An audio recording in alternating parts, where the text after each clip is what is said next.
Hello साथियों, मैं सुरेंद्र कुमार सुमन आप सबों का अपना यूट्यूब चैनल सुरेंद्र सुमन बीएनपी पर बहुत बहुत स्वागत करता हूं। आज मैं फिर से भारत का भूगोल एनसीईआरटी बुक से कुछ वन लाइनर स्मरणीय तथ्य आपके सामने प्रस्तुत कर रहा हूं, जो परीक्षा के दृष्टिकोण से बहुत ही महत्वपूर्ण है।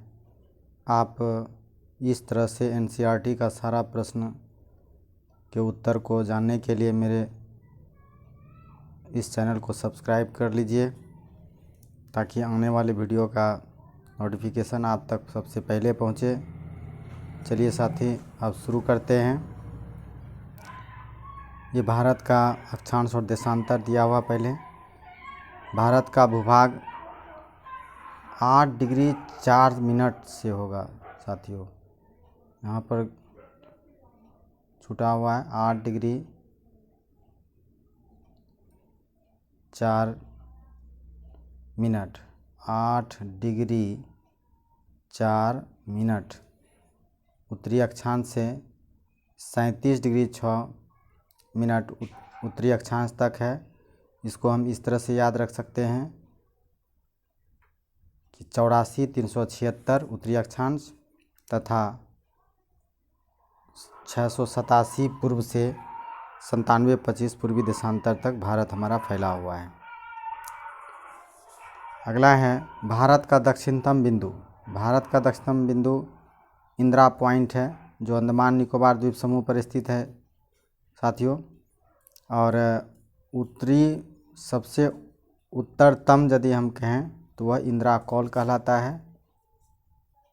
तो फिर अगला देखिए, 23.5 डिग्री उत्तरी अक्षांश पर कर्क रेखा भारत के बीचों बीच से गुजरती है। आप सभी जानते होंगे, कर्क रेखा भारत के 8 राज्यों से गुजरती है। उसमें आप जानते होंगे मिजोरम, त्रिपुरा, पश्चिम बंगाल, झारखंड, छत्तीसगढ़, गुजरात और राजस्थान है साथियों। नेक्स्ट है भारत का कुल क्षेत्रफल 32.8 लाख वर्ग किलोमीटर है। यह संसार का 2.4% है। बहुत ही इंपॉर्टेंट क्वेश्चन पूछा जाने वाला क्वेश्चन है। भारत की स्थल सीमा की लंबाई कितनी है? तो भारत की स्थल सीमा की लंबाई 15,200 किलोमीटर है साथियों। भारत की समुद्री तटरेखा की लंबाई कितनी है? तो इसमें 7,516.6 किलोमीटर जो दिया हुआ है। इसमें द्वीपीय केंद्र शासित प्रदेश भी है, जिसमें अंडमान निकोबार द्वीप समूह, लक्षद्वीप, पांडिचेरी का भी तटीय सीमा जुड़ा हुआ है। यदि हम केंद्र शासित प्रदेश यानी द्वीपीय केंद्र शासित प्रदेशों को यदि छोड़ दें तो मात्र 6100 किलोमीटर भारत की समुद्री तटरेखा है। नेक्स्ट है भारत की मानक देशांतर रेखा 82.5 डिग्री पूर्वी देशांतर है साथियों। मानक देशांतर रेखा 82.5 डिग्री है पूर्वी देशांतर, जो इलाहाबाद के नैनी से होकर के गुजरती है। और नेक्स्ट है आपका भारत के अंतिम छोर को क्या कहते हैं? तो भारत के अंतिम छोर को कुमारी अंतरीप कहते हैं, और कुमारी अंतरीप को ही कन्याकुमारी कहते हैं। अगला देखिए, भारत के अरुणाचल प्रदेश और कच्छ के बीच में स्थानीय समय में कितने समय का अंतर है? तो साथियों ये 2 घंटे का अंतर है। भारत सार्क का सदस्य है।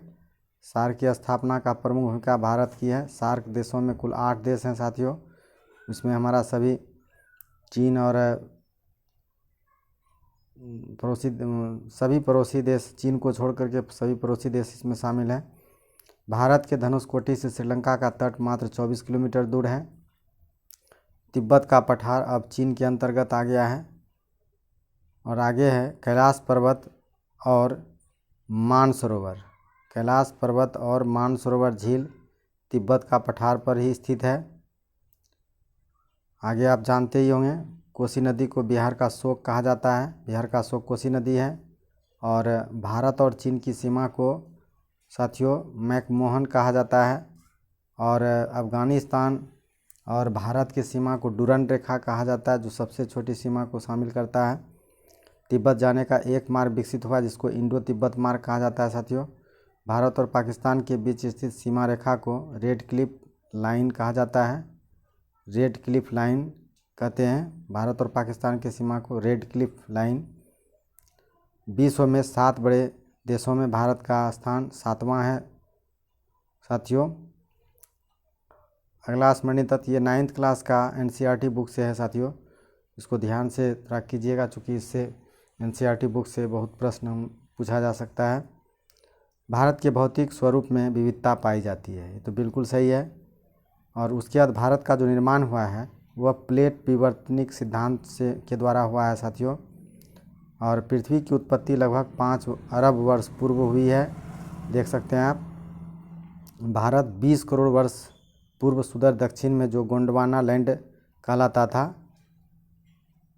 ये 20,000 करोड़ वर्ष पहले गोंडवाना लैंड कहलाता था। पूर्वांचल की पहाड़ी है पटकोई, नागा और लुसाई। पटकोई, नागा, लुसाई जो है पूर्वांचल की पहाड़ी है। इस श्रेणी में गारो, खासी, जैंतिया भी आता है जो पूरब में स्थित है।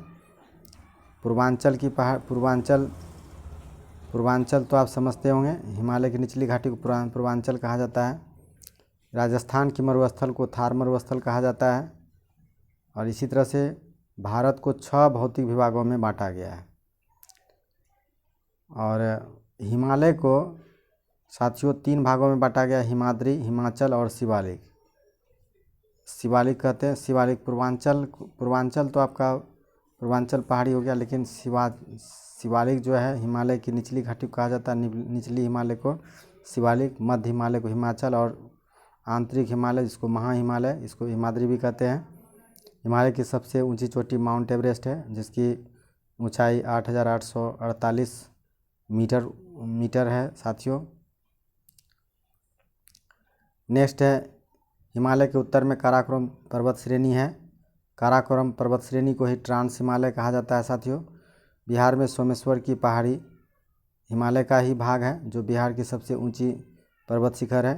पूर्वांचल की पहाड़ी में घने जंगलों से भरी हुई है। गंगा सिंधु का मैदान जो है वो जलोढ़ मिट्टी से बना हुआ है।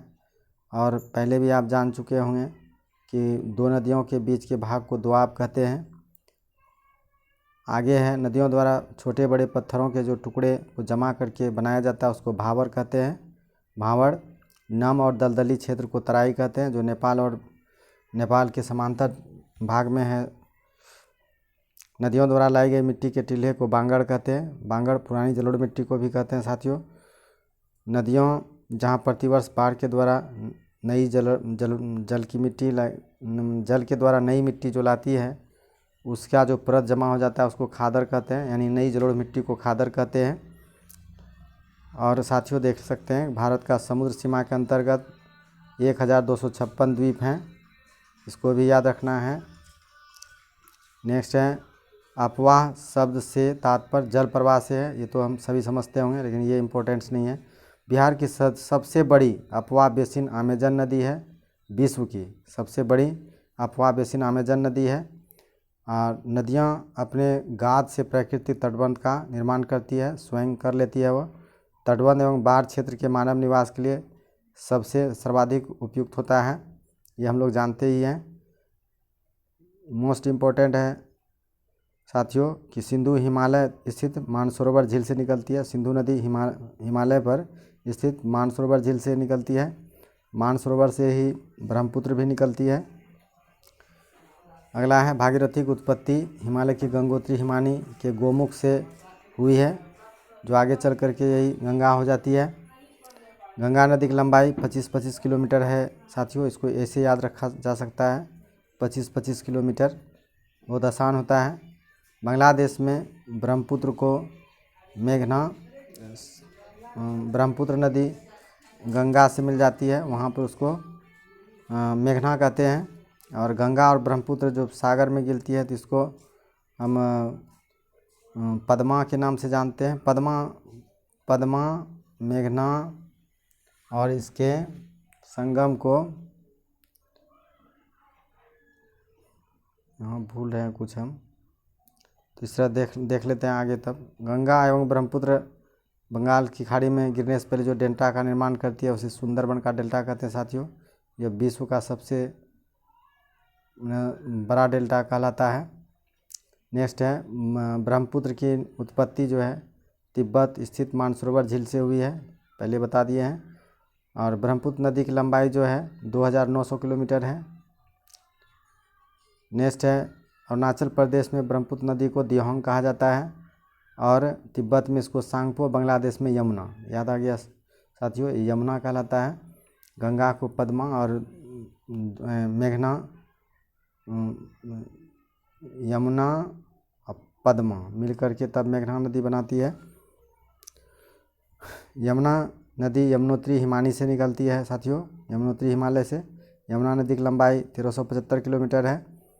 कोसी नदी महान हिमालय से, जहाँ गोसाई थान जगह का नाम है, वहीं से कोसी नदी निकलती है। कोसी की मुख्य धारा को अरुण कहते हैं। और दक्षिण की गंगा, जिसको बृहद गंगा या गोदावरी नदी को कहा जाता है साथियों, देख ले सकते हैं। नदी घाटी क्षेत्र में सभ्यता की जननी कही जाती है। नदी घाटी को सभ्यता की जननी कहा जाता है, आप जानते होंगे। विभिन्न प्रकार के सभ्यता, जैसे सिंधव सभ्यता, मेसोपोटामिया सभ्यता, संकुच सभ्यता, रोम की सभ्यता, ये सब तो पढ़े ही हैं। कोसी नदी को बिहार का शोक कहते हैं।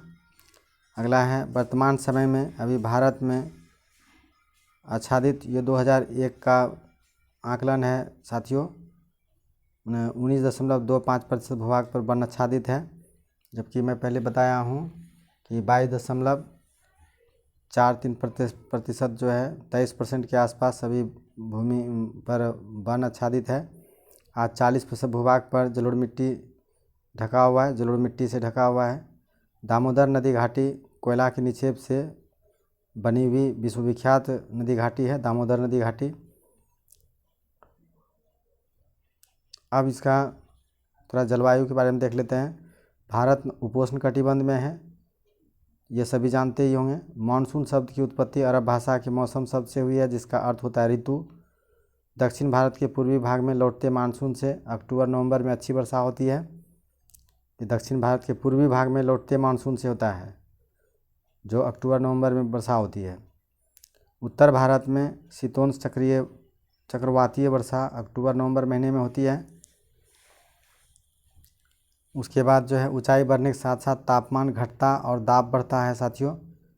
पैरल के अनुसार हवा विषुवत रेखा पार करके जब उत्तरी गोलार्ध में प्रवेश करती है तो वह दाहिनी तरफ मुड़ जाती है, यानी विषुवत रेखा पार करने पर उत्तरी गोलार्ध में प्रवेश करती है, तब वह दाहिने तरफ मुड़ती है। पवन विमुख भाग जो है वृष्टि छाया प्रदेश होता है। नेक्स्ट है दक्षिण पश्चिम मानसून की वर्षा मौसमी है, जो जून से सितंबर तक होती है। ये मानसूनी वर्षा कहलाती है, जो जून से सितंबर तक होती है, इसी को वर्षा ऋतु भी कहते हैं।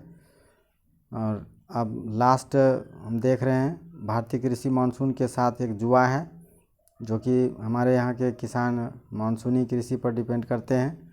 भारतीय मानसून एक वरदान है, जो दूसरी ओर अभिशाप भी है साथियों। इसके साथ ही अपना वीडियो समाप्त करता हूँ। इस तरह के वीडियो प्राप्त करने के लिए मेरे चैनल को सब्सक्राइब कर लीजिए साथियों। धन्यवाद।